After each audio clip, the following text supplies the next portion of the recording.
Many people today believe that America's system of democracy was based heavily on ancient Greek and Roman republics. Yet there is one major way in which we differ, and it's in a way that might challenge ideas of what a democracy even is. For while Americans and every other republic today believe electing people is democracy, this was not the case in ancient Athens. Instead, in order to avoid the tyranny of the few rich and charismatic people who could campaign, these societies selected their leaders by lottery. How did these lotocracies function? Why did they think selecting essentially random guys to lead was a good idea? Let us explore the history of sortition.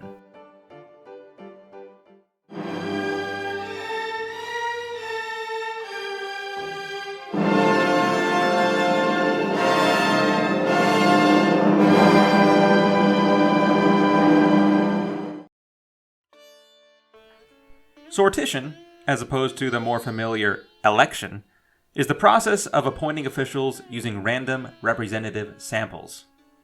When asked what democracy is, ancient Greek thinkers from Aristotle to Plato, Herodotus to Pericles, invariably emphasized the role of random selection to high office, or selection by lot.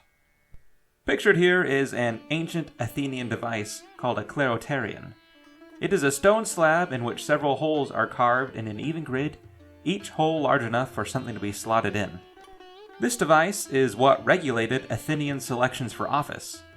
Each citizen who wished to be selected for a particular office would put in a rectangular bronze plate, shaped somewhat like a dollar bill, called a panikia, into the slot.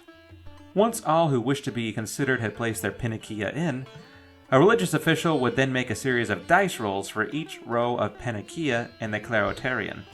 Once a certain die roll was achieved, the successful row would be those selected for office, in this example, jury duty. Not only were jurors selected in this fashion, but according to the Athenian constitution, legislators, judges, and bureaucratic positions were up for selection. To the Athenians, the logic was simple. Why trust high office to only those who could afford to campaign, or, less scrupulously, bribe their way to high office?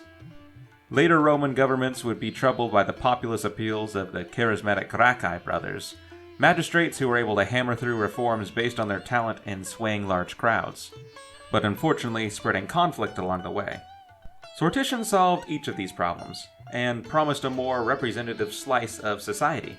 To further add to the appeal of the kleroterion, each of its slotted columns were to be composed of men from similar segments, or tribes, of society.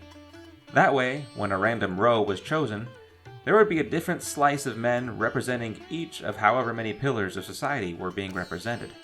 In a way, the choosing of leaders was taken out of the people's hands. Within sortition, the only choice people have is whether or not they want to put their name in the pot. But if it was not in the hands of the people, then whose hands did the choice lay?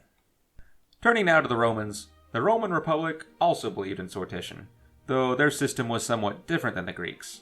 The Romans had a sort of hybrid system, with their two primary executive leaders, the consuls, being elected by committee. However, when it came to matters of policy, sortition was then turned to. Rome's political system was notoriously competitive, that is to say, like every other political system. In an effort to mitigate elite rivalries that threatened to consume all of the Roman Senate's time, the responsibilities of consuls were not assigned to them through vote, but instead through the drawing of lots. After all, to get to the point of being elected consul, much campaigning, cajoling, arguing, and in some cases even lawsuits and street brawling had taken place. To have to go through the whole process again when it came to who got assigned the prestigious province to govern, or to be given the responsibility over what was bound to be a glorious war, would mean that the Senate floor would be forever consumed in litigating the previous election. Sound familiar? Not only were the regions of the Republic assigned by lot to the consuls, but in other areas of policy as well. According to the historian Nathan Rosenstein, in areas as diverse as religion, the military, the criminal courts, and colonization, sortition's contribution to the conduct of the Res Publica was vital. Who were the Romans really trusting such policy decisions to when they were ceding that responsibility from themselves? There is compelling evidence that the Romans believed that by leaving such matters to chance, they gave the gods a say in their government. In a society where religious officials were venerated at the same level as senators, it is natural to see that religion played a large role in public life. Ironically, though other policies were left in the hands of the gods, so to speak, the selecting of religious officials was often not done by lot. In contrast, according to Rosenstein, the Greeks generally selected their priests through sortition, and thus allowed the gods themselves to choose who supervised their rites. All this is not to say that belief that sortition as a window to divine will was ubiquitous. Many prominent Roman senators simply saw it as a way of solving mundane policy issues with impartiality. But no matter who the Greeks and Romans thought was really behind the drawing straws, they nevertheless believed that in selection of people or policy, sortition was the most democratic choice. But the time of the Greeks and the Roman Republic soon passed away, as did other early examples of democracy. Throughout the Middle Ages, the fragments of the Roman Empire began to pick up the pieces and form their own governments. Within Italy, republics sprung up. As with many things Greek and Roman that were rediscovered in the Italian Renaissance, sortition was taken and made its own. Venice took the Roman approach of hybrid democracy, while the Florentines leaned more towards true sortition. In Florence, the late 14th century had a system in which names of prospective candidates were deposited into a sack, which was then drawn from to determine the city magistrates. However, though the random selection was certainly democracy in its purest form, what names were actually put in the sack became increasingly aristocratic as time went on.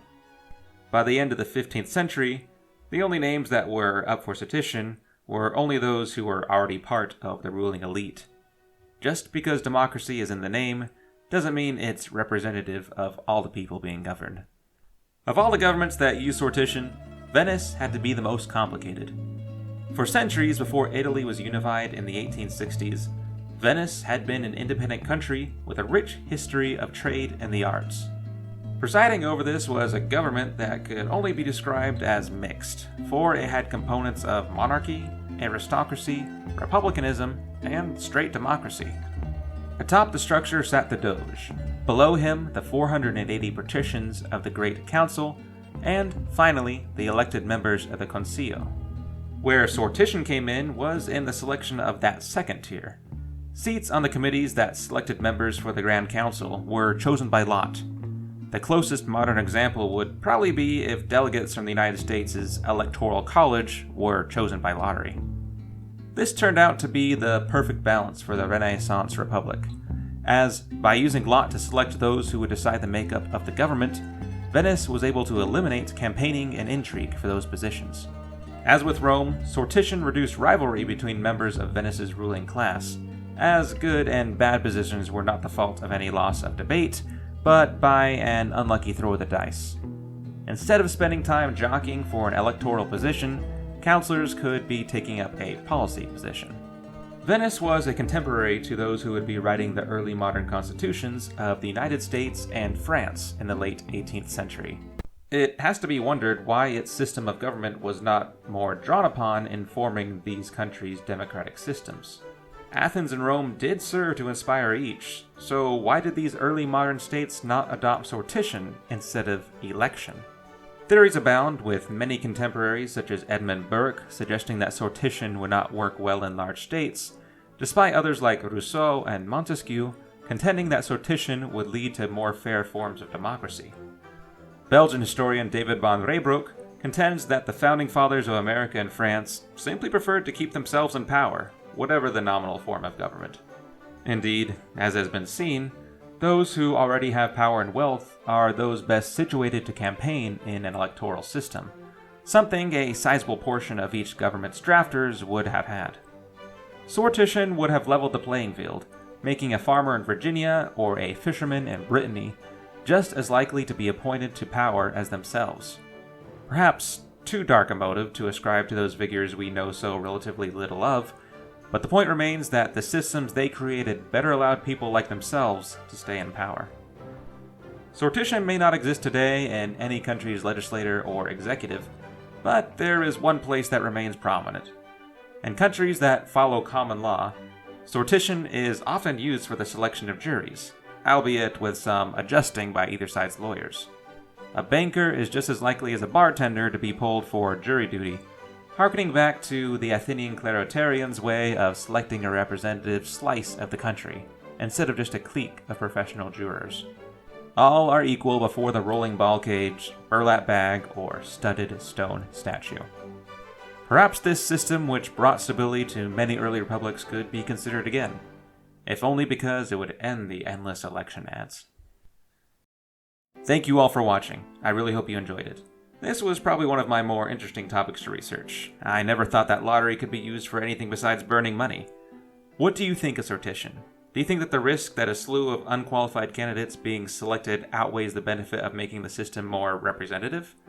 Let me know in the comments, and I hope you have a great day.